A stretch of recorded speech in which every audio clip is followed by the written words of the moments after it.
Good morning, good morning, good morning everyone. Welcome to my vlog and welcome to Quest ni Timoy. For today's video is mag-road trip po tayo guys at gagala po tayo sa Giritsan Falls na makikita sa Barangay Igkabugao, Igbaras, Iloilo. Pero kung bago pa lang kayo sa aking channel, huwag pong kalimutan na i-like natin video, mag-comment, mag-subscribe at saka mag-bell all para lagi kayong updated sa mga bagong upload na ating gagawin. So guys, sa ating pagpapatuloy, intro muna tayo. Let's go!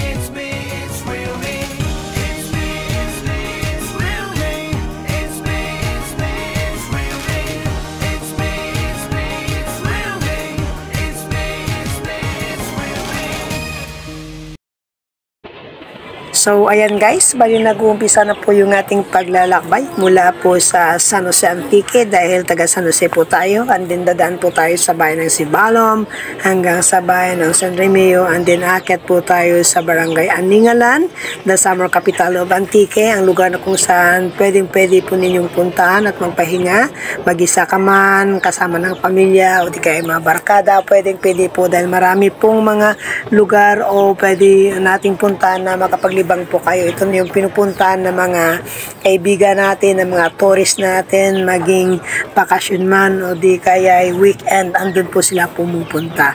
So ayan, nag-enjoy po yung bawat isa. Kasama po natin dito si Pastor Mamerto Alagos at ang kanyang asawa at ang aking asawa. Nagplanuhan po namin, nagagala po kami sa Giritsan Falls para makita namin yung kaganda ng lugar at maging pwede din tayong makaligo po doon. And then guys, after that is nakarating na tayo sa Barangay Aningalan, and then dumiritso po tayo sa border ng Antique Iloilo Road na kung saan via Aningalan to masasabi natin Igdoble. Kaya ayan guys, nakikita natin, bali nakadana po tayo dyan sa Barangay Aningalan mismo sa proper at andito po tayo sa kanyang sakop, and then papunta na po tayo dyan sa border. So ayan, nakikita natin na talagang nag-enjoy yung bawat isa sa panunod ng magandang tanawin dahil napakaganda po ng paligid at saka napakaganda po yung daraanan.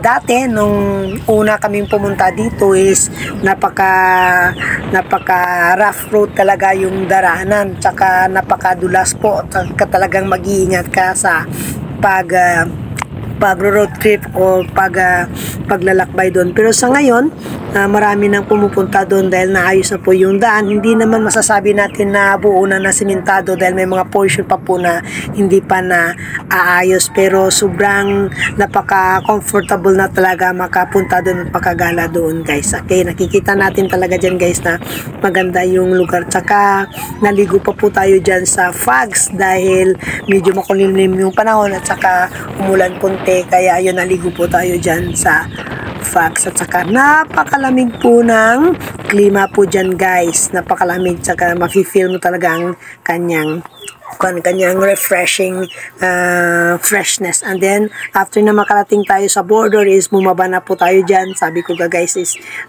talagang rough road at mag-ingat kami, kaya bumaba yung aking asawa at saka yung asawa ng aking kaibigan at nagmotor kami pababa dahil madulas po yung daan. And then after that is dumiretso na po kami doon mismo sa masasabi natin na yung doon sila tumitigil at saka iniiwan yung motorsiklo. Pero guys, nung pumunta kami dyan is hindi pa namin kabisado yung lugar. Nagtanong-tanong pa po kami mismo sa Barangay Aningalan kung gaano kalayo mula sa barangay papunta sa border. So malayo nga naman talaga guys. And then after that, nung andun na kami is nagtanong-tanong kami sa mga nakasulubong namin na mga taga roon, na mga local people, and then pagdating namin doon is yung yung palatandaan lang ay yung isang sako na mayroong nakasulat gamit yung pentel pen, at ayun, talagang pinunto namin yung lugar at praise God, natunto namin yung lugar ng maayos. At nang dumating kami is walang tao po guys, kami lang. At sobrang napakalamig ng panahon. Tapos mahangin pa guys. Ako at saka yung aking kaibigan is masasabi natin na gusto sanang lumusong pero ako lang yung mag-isa na lumusong sa tubig dahil sobrang napakaginaw. So nakikita natin dyan guys, so sobrang napakaganda ng paligid. Ayan, maraming mga bundok. Okay, masasabi natin burol na dahil nakatungtong na tayo sa mataas na portion na ng lupa. And then nagro-road trip na po tayo. Country road trip na po ito guys dahil yung daanan natin dito is hindi na simentado. Ito yung mga hindi pa naayos na daan dati. Okay, dahil wala pa ang budget. Hindi pa nakarating yung budget. Pero sa ngayon, sabi ko nga, tingnan natin. Ganyan ka-challenging yung trail dyan, yung daan dyan. Pero sa ngayon, bali na ayos na guys. At sabi ko nga kanina, marami nang dumadaan ng mga turista dyan. Maraming nang dumadarayo ng mga turista dyan papunta sa Igtubli, Tubungan. Okay, yung iba, gamit nila yung bisikleta. Yung iba, nag-trail ride sila. Yung iba, nagmumotorsiklo. Yung iba naman is nag-wheels and then kumukuha ng mga video. At marami ng mga vlogger na pumupunta dyan guys dahil maganda na yung lugar. Hindi tulad dati, nakatulad nito, na bihira lang ang mga pumupunta dyan. Yung mga mahilig lang talaga sa mga nature. Yung mga mahilig lang talaga sa mga ganitong klaseng sports o ganitong klaseng outdoor adventure yung pumupunta dyan guys. So, tingnan natin. So, ngayon nakikita natin na brown yung mga damuhan. Pero maganda siguro sa ngayon dahil tagulan, sigurado na green yung paligid dahil yung mga yung mga damo, yung mga shrubs yan is magiging kulay berde na po gawa ng ulan. So ayan, nakarating na po tayo dyan mismo. Yun yung nakita nyo yung parang sako, yun yung palatandaan niya na talagang, yan guys, yan kita, yung palatandaan na yan, mula dyan, bababa tayo, papunta doon sa Giritsan Falls. So ayan, nakikita natin yung asawa ko, talagang inaayos yung mga gamit niya, papasok sa kanyang bag, habang yung kaibigan ko at yung kanyang asawa is nag-enjoy naman ng picture taking. Then after that guys is, ayun, bumaba na nga tayo. Mga 25 to 30 minutes na paglalakad bago marating yung Giritsan Falls. Bali, andito tayo dumaan sa ulo niya mismo. Dito tayo sa ulo niya mismo. Then bababa tayo dyan mamaya sa falls. Pero bago yan, we're going to enjoy muna yung kagandahan ng lugar, yung view, yung scenario. Okay, yung hiking. Ayan guys, mayroon pa yung nadaranan na raspberry. So ayan, nakarating na po tayo. Sabi ko kanina, andyan po tayo sa kanyang uluhan. Kaya nakita natin yung kaibigan ko is nag-enjoy sa pag-video yung kanyang asawa. Sabi ngayon yan guys, yung dyan na nakikita doon sa kabila, banda sa Tubungan doon sa Igtubli, nakikita niya dyan yung mataas at sobrang mataas na waterfalls. At yun yung Miagos Falls na makikita natin din naman.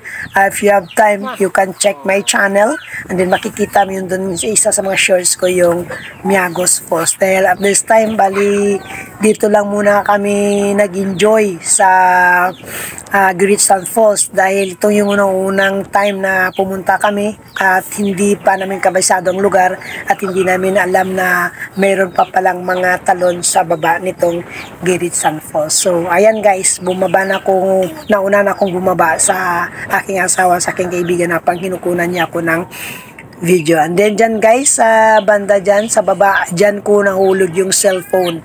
Yung cellphone na hawak-hawak na misis ko na yan dahil natabig niya. Kinuha ko yung cellphone sa kanya dahil ako naman kukuha ng mga video. So natapik niya yung aking kamay at nahulog yung cellphone sa tubig kaya basang-basa. Buti na lang at naayos natin pagdating sa bayan sa San Jose. Pinaayos natin sa isang kaibigan at naayos din naman. Pero hindi kalaunan is nasira din dahil nabasa ito ng tubig. So ayan, tingnan nyo guys, sobrang napakaganda. And then after that, bali bababa tayo. Okay? So antabayan na lang natin hanggang dito lang yung aking pagsasaradula. So enjoy watching for more details at sa maraming mga bagay pa na pwede ninyong makita.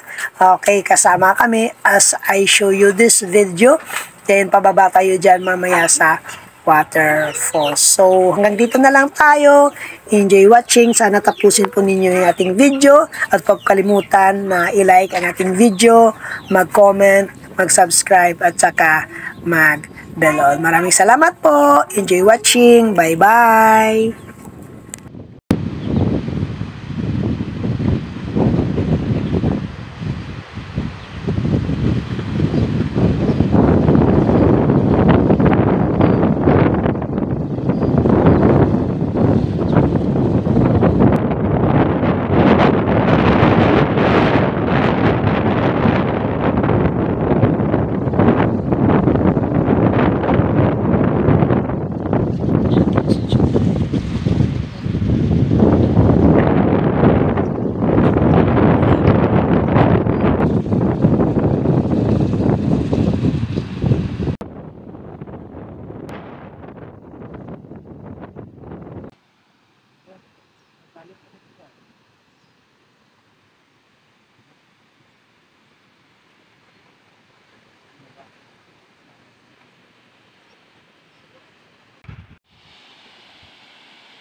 Amo dyan ang Giritsan Falls.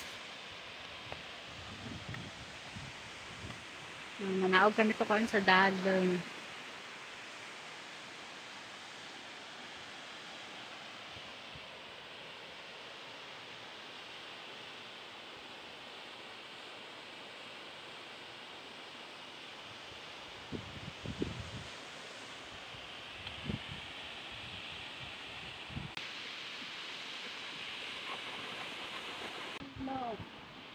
Panaog rin na panaog. Panaog pagto sa falls. Sa falls. Yeah.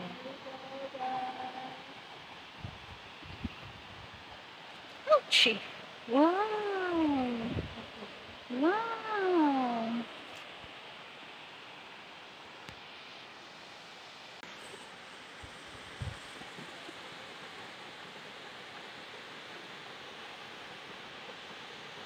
Mabiskat ba, ma? Ang video mo.